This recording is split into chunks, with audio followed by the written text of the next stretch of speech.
இனிய காலை வணக்கம். மகிழ்ச்சியின் தினம் ஒரு யோகா என்று இன்று செய்து காமிக்க இருக்கிற ஆசனம் ஏக தனுராசனம். ஏக தனுராசனம் 2 சுற்றுகளாக செய்து காமிக்க இருக்கிறோம். முதல் சுற்றில் 15 அல்லது ஒரு 20 எண்ணிக்கை செய்து முடித்துவிட்டு சிறிது ஓய்வுக்கு பின் மூச்சு சுவாசம் செய்து முடித்த பின் ஆசிரியர் அவர்கள் வர்ணனையில் பழங்கள் பற்றிய பலன்களை பார்த்து கேட்டு தெரிந்து கொள்ள இருக்கிறோம். தெரிந்து கொண்ட பிறகு ஏக தனுராசனம் 2வது சுற்று செய்து காமிக்க இருக்கிறோம். 2வது சுற்று செய்து காமித்த பிறகு ஏக தனுராசனம் செய்வதனால் ஏற்படும் நன்மைகளை பார்த்து கேட்டு தெரிந்து கொள்ள இருக்கிறோம். இப்போ ஒரு சிறிய டிப்ஸு. நம்ம கோடநாள நோய்க்கு பயந்துக்கிட்டு இருக்கோம். கோடநாளில் சில பேர்கள்லாம் அந்த வயிறு புண்ணு, ஏன்னா என்ன வயிறு புண்ணு காரணம்னா தண்ணிலாம் அதிகமாக குடிக்காமல் இருக்கிறதுனால தான். இந்த வயிறு புண்ணுக்கெல்லாம் ஒரு சிறப்பான ஒரு வைத்தியம் ஒன்று சொல்கிறோம்.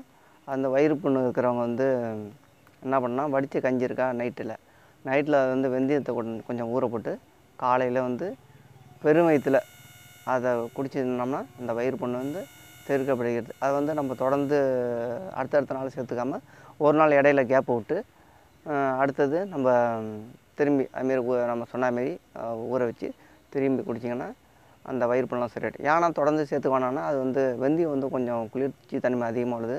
எல்லாருக்குமே ஒத்துக்காது. அதுக்காக தான் ஒரு நாள் கேப் விட்டு அதுமாரி சாப்பிட்டோம்னா நம்ம வயிறு புண்ணெலாம் தீர்க்கப்படுது.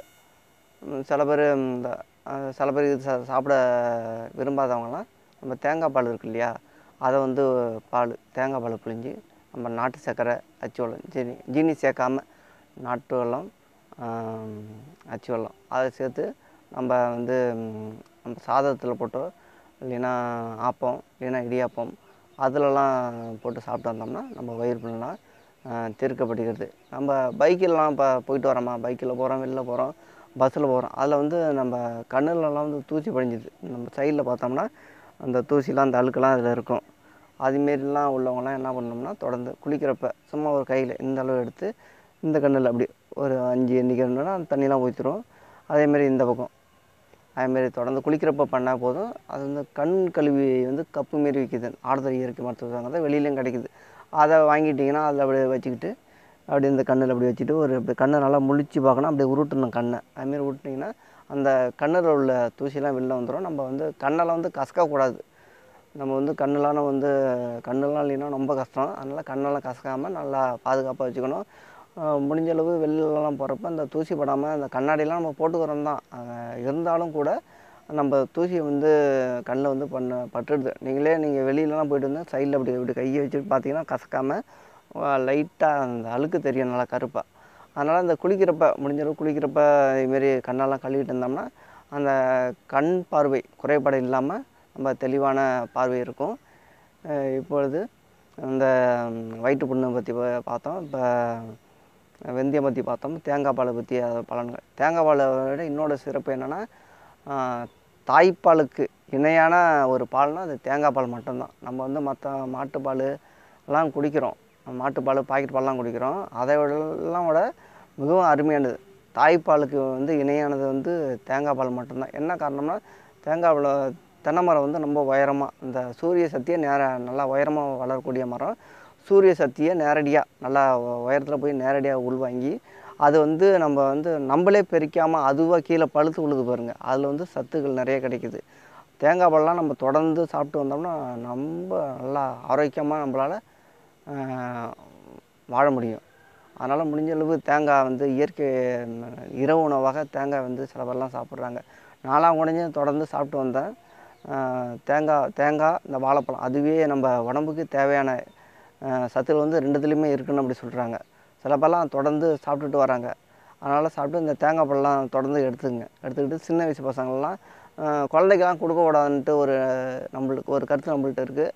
ஆனால் குழந்தை பிறந்து 1 வருஷம் ஆணுச்சுன்னா நம்மளுக்கு கண்டிப்பாக தேங்காய் பழம் தாராளமாக கொடுக்கலாம். பயப்படாமல் நீங்கள் தொடர்ந்து கொடுங்க. இதுமாரி ஜீனி சேர்க்காமல் நாட்டு சர்க்கரை சேர்த்து சின்ன வயசு பசங்கள்லாம் தொடர்ந்து தேங்காய் பால்லாம் கொடுத்து வந்தோம்னா நல்லா ஆரோக்கியமாக குழந்தைங்களாம் இருப்பாங்க. அதனால் இதுமாரி நாங்கள் அளிக்கக்கூடிய சிறிய சிறிய டிப்ஸுக்கெல்லாம் நல்லா உள்வாங்கிக்கிட்டு அதில் வாழ்க்கையில் தொடர்ந்து பயன்படுத்தி ஆரோக்கியமாக வாழுங்கள். இப்பொழுது ஏக தனுராசனம் உடலிழக்க பயிற்சிகளை செய்து முடித்துவிட்டு ஏக தனுராசனம் செய்து காமிக்க இருக்கிறோம். நின்று கொண்டு காலப்படி 1 2 3 4 5 அடுத்து இந்த காலம் 1 2 3 4 5. இப்போ கைகளுக்கு 1 சும்மா ரிலாக்ஸாக 2 3 4 5 கொண்டு இந்த பொசிஷனில் போட்டுடலாமா? இந்த பொசிஷனில் ஒரு கால் அப்படி நீட்டி தியானத்துக்கு அதுமாரி சின்மத்தை வைத்துக்கொண்டு எண்ணிக்கை 1 2 3 4 5 6 7 8 9 10 11 12 13 14 15 16 17 18 19 20. நன்றி ஆர்ஜி அவர்களே. 2 கையிலும் சின்முத்திரை வைத்துக்கொண்டு ஆழ்ந்த மூச்சு. எந்த ஒரு ஆசனமும் செய்த பிறகு அடுத்தடுத்த ஆசனத்துக்கு செல்வதற்கு முன்னால் சிறிது ஓய்வு கண்டிப்பாக தேவை. ஏன்னா நம்ம தொடர்ந்து ஓய்வு எடுத்தால் தான் அடுத்தடுத்த ஆசனம்லாம் நம்ம முழுமையாக செய்ய முடியும்.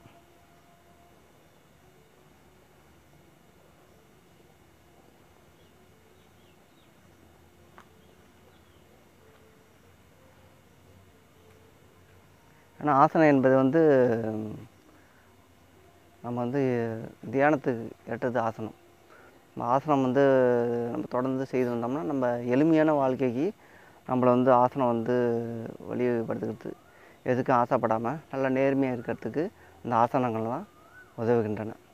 இப்பொழுது ஆசிரியர் அவர்கள் வர்ணனையில் பழங்கள் பற்றிய பலன்களை பார்த்து கேட்டு தெரிந்து கொள்வோம். நன்றி ஆர்ஜே. ஆர்ஜே அவர்கள் இப்போ பேசினதை கவனிச்சிருப்போம். எல்லா விஷயமும் தெளிவாக சொல்கிறாங்க இல்லையா? அந்த விஷயங்கள் தெளிவாக பண்ணக்கூடிய விஷயங்கள். ஆசனத்தை பார்த்திங்கன்னா அருமையாக செஞ்சுருப்பார். ஏக தனுராசனம் 2 சுற்று செய்ய போகிறாரு. முதல் சுற்று முடிச்சிருக்காரு. அடுத்த 20 எண்ணிக்கை 2வது சுற்று நடப்பெறும். சரிங்களா? அதன் பிறகு அது பலன் பார்க்கலாம். அதோட பலன்களை நம்ம கவனிக்கலாம். இந்த லாவுக்கு வித்தியாசத்தை நம்மளால் உங்களுக்கு புரிஞ்சுக்கிட்டு இது பண்ணிங்கன்னா சொல்லி பாருங்கள். தாள் மேலே போய் ஒட்டும், பால் முனையில் ஒட்டும். சரிங்களா? தாள் அப்படின்னா அந்த இல்லு பெரிய லகர இல்லை அந்த மேலே ஒட்டும். தாள் அப்படின்னா அந்த இல்லு பால் அப்போ அந்த முன்னாடி போய் விட்டோம். அந்தமாரி வித்தியாசப்படுத்தி சொல்லிக் கொடுங்க பிள்ளைகளுக்கு. நமக்கும் கொஞ்சம் தடுமாற்றம் இருக்க தான் செய்யுது. அதை தான் உங்களுக்கும் சொல்லி காட்டுறேன். வரும் இல்லை அது தடுமாற்றத்துக்கு காரணம் நம்ம இயல்பாகவே நம்ம தமிழ் ஒழுங்காக படிச்சிக்கல அப்படிங்கிறது இதுலேருந்து நல்லா தெரிஞ்சிக்க முடியுது. நம்ம ஆசிரியர்கள் அதை கற்பிக்காமல் விட்டுட்டாங்க போலியோன்னு ஒரு ஏக்கம் இருக்குது. இப்போது அந்த ஏக்கம் நம்ம வருங்கால சங்கதியாகும் அதை சொல்லிக் கொடுக்கறதுக்கு முயற்சி பண்ணுங்கள். நல்ல விஷயங்களை சேர்த்து கொண்டு சேருங்க. சரி, இன்றைக்கி எலுமிச்சம்பழத்தை பற்றி கொஞ்சம் சொல்லுவோம். எலுமிச்சம்பழம் அந்த வெயில் காலத்துக்கு கொஞ்சம் சிறந்தது அப்படிங்கிறதுக்காக மருத்துவ குணங்கள் அதிகமாக இருக்குது அப்படின்னா அந்த எலுமிச்சம் சர்வரோக நிவாரணி அப்படின்னு சொன்னால் இந்த எலுமிச்சம்பழம் தான். சர்வரோக நிவாரணி அப்படின்னா அந்த எலுமிச்சம்பழம் தான். ஏன் அப்படி சொல்கிறேன்னா அதில் வைட்டமின் சி சத்து அதிகமாக இருக்குது. அந்த வைட்டமின் சி சத்து அதிகமாக உள்ளதுனால ரத்தத்தை சுத்தப்படுத்தும், காய்ச்சலை குணப்படுத்தக்கூடிய இது பண்ணும். பித்தம் மயக்கம் வருது அப்படின்னு சொல்லுவோம் இல்லையா? அப்போ அந்த பித்த மயக்கத்தில் அப்போ அதெல்லாம் சரி செய்யும். மலச்சிக்கலை விரட்டிடும், மண்ணீரல் வீக்கம் குணமாகும், தொற்று நோய் கிருமிகளை கொல்லும். இப்போ வேறு ஏதாவது ஒரு தொற்று வந்துடுச்சு உடம்புல அப்படின்னா அதை கொன்னுடும். இல்லை உடம்புல கொஞ்சம் அரிப்பு இருக்குது, இது இருக்குன்னா கொஞ்சம் இயற்கை ராமலிங்கம் சொல்லுவோம்ல, ஆடுதுறை இயற்கை ராமலிங்கம் ஐயா இருக்காங்கல்ல, அவங்கெல்லாம் அந்த எலுமிச்சம்பழத்தை போட்டு நிறைய தேய்ச்சி குளிப்பாங்க. உடலில் எந்த வித சோப்பெல்லாம் பயன்படுத்தாமல் அந்தமாதிரி விஷயங்களை செய்ய முடிஞ்சால் செய்யுங்க. சரிங்களா? நல்ல விஷயத்த 4 பேர் சொல்கிறதுக்கு முன்னாடி நாமும் சொல்லுவோம், அதை மற்றவங்க எல்லாம் சொல்லுங்க. படை சுருங்கு சிரங்கு போன்றவற்றை போக்கும், இதய நோய் நீக்கும். மெக்சிகோ நாட்டில் ஒரு மனிதனும் நாள்தோறும் 2 எலுமிச்சம்பழத்தை உபயோகிக்கிறாங்க. மெக்சிகோலேயே அவங்களே பயன்படுத்துகிறாங்க, நம்ம ஏன் பயன்படுத்தக்கூடாதா என்ன? வாங்க நம்மளும் பயன்படுத்துவோம். இந்த எலுமிச்சம்பழத்தில் சி சத்து அதிகம், ஒரு சர்வரோக நிவாரணி. அந்த எலுமிச்சம்பழம் உடலுக்கு மிகப்பெரிய விஷயங்களை இது பண்ணுது, காய்ச்சலை குணப்படுத்துது, ரத்தத்தை நல்லா சுத்தப்படுத்துது, மண்ணீரல் வீக்கம்லாம் சரி செய்யக்கூடியது, தொற்று நோய் வராமல் பார்த்துக்குவோம். படை சொறி சிரங்கு இதெல்லாம் சரி செய்யக்கூடிய விஷயங்களை செய்யுது. சரிங்களா?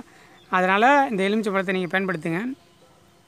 வெயில் காலம் அரிப்பு அதிகமாக இருக்கும், வேர்க்குரு வரும். அந்த வேர்க்குரு வரதுனால இந்த பனைமரம் இருக்கு இல்லைங்களா, பனைமரத்துலேருந்து கிடைக்கிற நுங்கு இருக்கு இல்லைங்களா, நுங்கோட வேறு எதுவும் மருந்துலாம் அடிக்காதீங்க.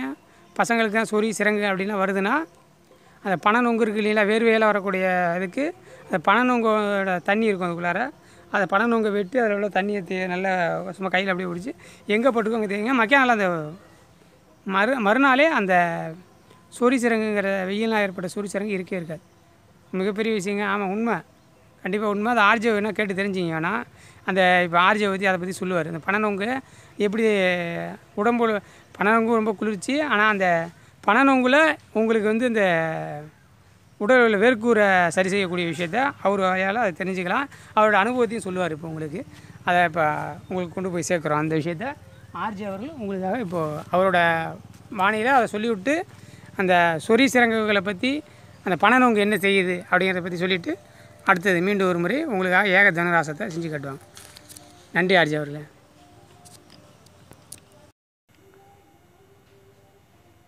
பழங்கள் பற்றிய பழங்களை பார்த்து தெரிஞ்சுக்கிட்டோம், எலுமிச்சம்பழம் பற்றி தெரிஞ்சுக்கிட்டோம், பனைநொங்கை பற்றி தெரிஞ்சுக்கிட்டோம். பனைநொங்கை பற்றி சொன்னோம்னா, பனைநொங்கை வந்து நீங்கள் வெளியிலலாம் கடையிலாம் வாங்கி சாப்பிட்ருப்பீங்க. நாங்கள் கிராமத்தில் எப்படி சாப்பிடுவோம்னா அது வெட்டுவோம். இவங்க வந்து நுங்காக எடுத்து கொடுக்குறாங்க. நீங்களாம் வெளியில் சாப்பிட்றீங்க, நாங்கள் வந்து வெட்டிடுவோம். அப்படி தலையை அப்படியே சீவனா மாரி சீவினோம்னா, இளநீ சீவனா மாதிரி சீவினோம்னா அப்படியே அதில் விரலை விட்டு எடுத்து தான் நாங்கள் சாப்பிடுவோம். அதில் வந்து மேலே உள்ள தோல்லாம் எங்களுக்கு வராது, இன்னும் டேஸ்ட் அதிகமாக இருக்கும். அந்த தோலோடு நீங்கள் சாப்பிட்றீங்களா, அதுவும் உடம்புக்கு நல்லா தான். அதேமாரி நாங்கள் எடுத்து சாப்பிட்றப்ப தண்ணி வரும். அதை எடுத்து அந்த சின்ன வயசு பசங்கள்லாம் இந்த மேலே இந்த வேக்குருன்னு பொறுப்பீதியாக இருக்குங்க இல்லையா, அதிலலாம் தடவினோம்னா அந்த வேக்குரு எல்லாமே அப்படியே சுத்தமாக க்ளீன் பண்ணி எடுத்துரும். உடனேலாம் தீராது. ஒரு நாள் 2 நாள் அப்படி இருந்து அப்படியே பொறிஞ்சி அப்படியே கொட்டிட்டோம். அப்படியே பொறிஞ்சா மாரி பொறிஞ்சி அப்படியே கொட்டிடும். அது வந்து பனங்காய் வந்து ஒரு அற்புதமான ஒரு நொங்கு வந்து இந்த குளிர்ச்சியை தரக்கூடியது. இந்த சீசனில் வந்து அதிகமாக கிடைக்கும். விலையும் வந்து கொஞ்சம் கம்மியாக இருக்கும். இதை தொடர்ந்து சாப்பிடுங்க. நீங்கள் அந்த நொங்கு வாங்கி சாப்பிட்றீங்களா, அதை நீங்கள் ஒரு கத்தியால் அரிஞ்சால் கூட அது உள்ளேருந்து தண்ணியாக வரும். அதை எடுத்து கூட இந்த நெத்தியில், இந்த நெஞ்சிலலாம் சின்ன வயசு பசங்களாம் நெத்தியில் மூஞ்செல்லாம் நிறைய பேருக்கு இருக்கும். அதெல்லாம் தடவி வந்தீங்கன்னா நல்லா குளிர்ச்சியாகவும் இருக்கும். அந்த அந்த வேக்குரெல்லாம் படிப்படியாக கொட்டி போகும். அதனால் இந்த சீசனில் வந்து பனைநொங்கு நிறைய இடத்துல கிடைக்கிது. அதெல்லாம் வாங்கி சாப்பிட்டு உடம்பை ஆரோக்கியமாக வச்சுங்க. அது இல்லாமல் எலுமிச்சம்பழம் பற்றி இப்போ ஐயா சொன்னாங்க இல்லையா, எலுமிச்சம்பழம் வந்து ஒரு நபரை வந்து ஒரு நாளைக்கு 2 பழம் தாராளமாக சாப்பிட்லாம். நம்ம வந்து பயந்துக்கிட்டு சாப்பிட மாட்டேங்கிறோம், தாராளமாக சாப்பிட்லாம். நான்லாம் வந்து ஒரு நாளைக்கு 2 பழம்லாம் சாப்பிட்ருக்கோம் தொடர்ந்து. அதை வந்து நம்ம பானமாக சாப்பிட்லாம், இல்லைன்னா வந்து உப்பு மட்டுமே போட்டு நல்லா தண்ணி அதிகமாக ஊற்றிக்கிட்டு நம்ம ஒரு நாளைக்கு 2 பழம் சாப்பிட்லாம். அது இல்லாமல் இந்த நாளில் வந்து வேர்வை நாற்றம் நம்ம மேலாம் அடிக்கிறது இல்லையா, அதுக்கெல்லாம் என்ன பண்ணலான்னா எலுமிச்சம்பழத்தை புழிஞ்சு நம்ம தண்ணியில் நல்லா புழிஞ்சி ஊற்றி நம்ம அந்த தண்ணியிலே நம்ம குளிச்சிட்டோம்னா நம்மளுக்கு வேர்வை நாற்றம்லாம் இல்லாமல் இருக்கும். இந்த எலுமிச்சம்பழம்லாம் நல்லா விலையும் கம்மி தான். தொடர்ந்து நம்ம பானமாக தயாரிச்சியோ, நம்ம குளிர்பானமாக தயார் பண்ணியோ நம்ம வந்து இந்த கோடை நாளில் சாப்பிட்டோன்னா உடம்பு மிகவும் ஆரோக்கியமாக இருக்கும். இப்பொழுது ஆசனம் 2வது சுற்றுக்கு செல்ல இருக்கிறோம். உடல் இலக்க பயிற்சிகளை செய்து முடித்து விட்டு ஏக தனுராசனம் செய்து காமிக்க இருக்கிறோம்.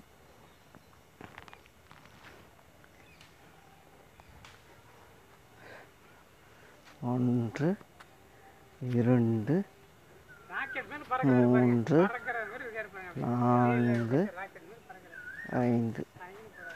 காலை அப்படி ரிலாக்ஸாக வச்சுங்க. அப்படின்லாம் இப்படி ஓடி ஆட்டிக்கலாம். நம்ம எளிய பயிற்சிலாம் பண்ணிட்டோம்னா நம்மளுக்கு எந்த ஆசனமும் கொஞ்சம் எளிமையாக வந்துடும். அதுக்காக தான் நம்ம எளிய பயிற்சிலாம் பண்ணிவிட்டு நாங்கள் யாருமே உங்களுக்கு எளிய ஆசனம்லாம் பண்ண நிறைய சேனல்லாம் நீங்கள் பார்ப்பீங்க. அதில் வந்து எளிய பயிற்சிலாம் யாரும் பண்ணுறதில்ல, நேரடியாக ஆசனத்துக்கு போயிடுவாங்க.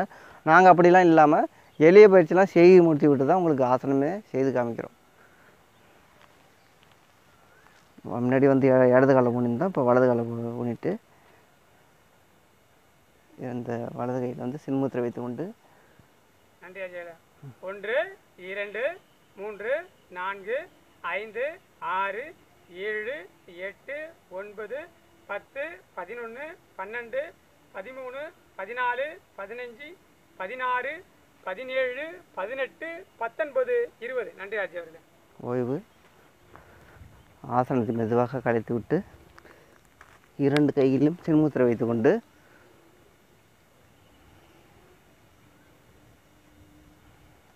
மூச்சு சுவாசம், ஆழ்ந்த மூச்சு சுவாசம்.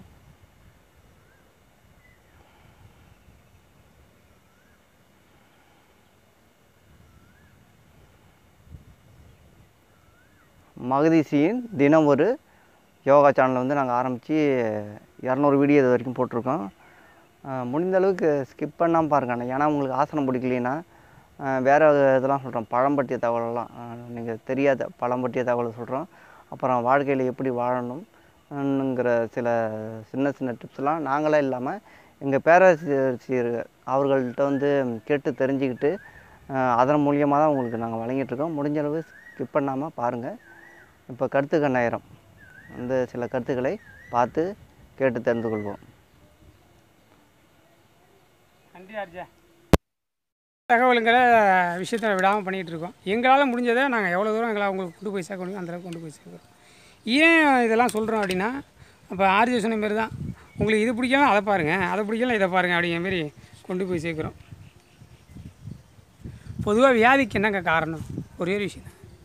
வியாதிக்கான காரணங்கள் சாதாரண விஷயம். உங்களுக்கு வியாதியை பற்றி சொல்லணும்னா ஒரு 4 காரணங்களை ஈஸியாக சொல்கிற பாருங்க. 4 காரணம் தான் வியாதிக்கு மிகப்பெரிய விஷயங்களாக இருக்குது. அந்த 4 காரணங்களை அதை எப்படி போக்கிக்கலாம்னு மறுபடியும் இது பண்ணி பார்ப்போம். அஜீர்ணம், உணவு சரியாமை, அதான் 2 தான். ஒரே விஷயம் தான். அஜீர்ணமும் இல்லை உணவு செரிக்க தன்மை குறைவாக இருக்குது. சரியாக மழை கழியாமை, தினமும் காலம்பறை இரவும் மழை கழியாமல் இருக்கிறதுனால அந்த ஏற்படுறது. மூளை நரம்பு கோளாறுகள். மூளை நரம்பு கோளாறுகள்னால் ரத்த ஓட்டம் சரியாக போகாமல் நம்ம இயக்கங்களை சரியாக பயன்படுத்தாமல் நம்ம கை காலெல்லாம் வச்சுட்டோம்னா மூளைக்குறைகள் ஏற்படுது. ரத்த குறைவு, ஒழுங்காக சாப்பிடாம நேரத்துக்கு சாப்பிடாமல் பசிக்கு சாப்பிடாமல் ருசிக்காக சாப்பிட்டு உடம்பு கெடுத்துக்கக்கூடாது, அந்தமாரி விஷயங்கள். அசுத்த ரத்தம். என்னங்க அது அசுத்த ரத்தம்? ஆமாங்க, நம்ம உடலில் செல்கள் தான் முக்கியம். நம்ம செல்கள் வந்து இறந்த செல்களை புதுப்பிக்காமல் விட்டுரும், அதுதான் அசுத்த ரத்தம். சரிங்களா? இப்போ உங்களுக்கு புரிஞ்சிருக்குன்னு நினைக்கிறேன் நான் என்ன சொல்ல வரேன்னு. மீண்டும் ஒரு முறை உங்களுக்காக சொல்லிவிட்டு அதுக்கான விளக்கங்களை சொல்லிவிடுவோம். பொதுவாக வியாதிகளுக்கு கீழே சொல்லப்பட்ட நமக்கு வந்து நம்ம இப்போ சொல்லக்கூடிய காரணங்கள் சொல்லக்கூடிய காரணங்கள் தான் இப்போ வரக்கூடிய காரணங்கள் தான் சொல்லக்கூடிய காரணங்கள் தான் பொதுவான காரணங்கள். அஜீர்ணம், உணவு சரியாமை, மலம் கழியாமை, சரியாக மலம் கழியாமை. ராமலிங்கம் சொல்கிற மாதிரி சரியாக மலம் கழியாமை. ராமலிங்கம் ஐயா இருக்காருங்களா, அது சொல்லுவார். ஒரு மலம் கழிக்கணும் அப்படின்னா அந்த கழிவு இருக்குது இல்லை, மலக்கழிவு அப்படியே கீழே விழுகும்போது ஒரு கும்பமாக வந்து கூறாக இருக்கணுங்க. இப்போ யாருக்கும் வர்றதில்லைங்க. அது ராமலிங்க ஐயாவும் சொல்லிட்டார்.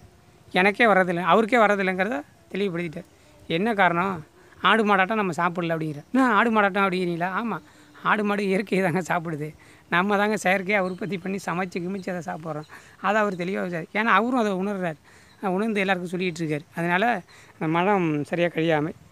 மூளை நரம்பு கோளாறுகள். ஏன் மூளை நரம்பு கோளாறுனா பல விதமான டென்ஷனு. ஐயோ ஆஃபீஸ் போகணுயா, ஆகா இப்போ நம்மளை பற்றி சொல்லணுன்னா நம்ம யூடியூப்பில் கிளம்புற வீடியோ வந்துருச்சா, போயிடுச்சா, எத்தனை பேர் பார்த்தாங்க, எத்தனை பேர் கமெண்ட்ஸ் கொடுத்தாங்க, அதுக்கு பதில் சொன்னோமா அப்படிங்கிற மாரி அந்த மூளை கோளாறுகளை அதிகப்படுத்தி நம்மளை ஸ்ட்ரெஸ் ஆகிக்கிறது, உடம்பை ஸ்ட்ரெஸ் ஆகிக்கிறது. அதனால் மூளை கோளாறு. ரத்தக்குறைவு எப்படி ஏற்படும்? தண்ணி சத்து நிறைய சாப்பிடாமல் சேர்த்துக்கிறது, உடலுக்கு தேவையான தண்ணி சேர்த்துக்கிறது. அப்புறம் அசுத்த ரத்தம். தேவையான கழிவுகளை வெளியே தேர்த்தவரம் தான் அசுத்த ரத்தம் உள்ளார போடும். அந்த தேவையான கழிவுகள் என்ன சொல்லுவோம்? அந்த ரத்தத்தில் உள்ள அணுக்கள் தான் உற்பத்தி, பழைய அணுக்களை வெளியேற்றிட்டு புதிய அணுக்களை உற்பத்தி பண்ணிக்கணும். அந்தமாரி இல்லாமல் இருந்தாலும் அந்த பிரச்சனைகள்லாம் வர ஆரம்பிச்சிடும். சரிங்களா? சரி, இதெல்லாம் எப்படி போக்கலாம் அப்படின்னா, வாங்க நம்ம சொல்கிறது தான் ஒரே விஷயந்தாங்க. வாங்க மகதீஷ் தினமுறை யோகா தினமும் பாருங்கள், சரி செஞ்சுக்கலாம். அப்புறம் ஆடுதுறை இயற்கை மருத்துவத்துக்கு வாங்க, அதை பற்றியான விஷயங்கள் சொல்லித்தரோம், அதை கேட்டு தெரிஞ்சிங்க. அப்புறம் மகதீஷ் தினமுறை யோகா தினமும் நிறைய கருத்துக்களை சொல்கிறோம், அதை தெரிஞ்சிங்க. அதுலேருந்து நீங்கள் புரிஞ்சுக்கிட்டு அறிஞ்சிக்கிட்டு உணர்ந்து தெரிஞ்சிங்கன்னா ஃபுல்லாக வீடியோவை பார்த்தீங்கன்னா உங்களுக்கு அனைத்தும் கிடைத்து சிறப்பான ஆசனங்கள் சிறப்பான விஷயங்களை சொல்லி முடிக்கிறோம். அதனால் நீங்கள் அதை தெரிஞ்சுக்கிங்க. தினம் சிறப்பான கருத்துக்களை உங்கள் முன்னாடி கொண்டு போய் சேர்க்கறதுல கவனமாகவும் நேர்த்தியாகவும் கொண்டு போய் சேர்க்குறோம். இந்த மகதீஷ் தினமுறையாக காலை 5:30 மணிக்கு சரியாக 5:30 மணினா 5:29 கிடையாது, 5:31 கிடையாது, சரியாக 5:30 தினமும் சரியான நேரத்தில் சரியாக வெளியிடப்படுகிறது. நீங்கள் மட்டும் பார்த்து மகிழாமல் உற்றார் நண்பர்கள் அனைவருக்கும் சொல்லுங்கள்.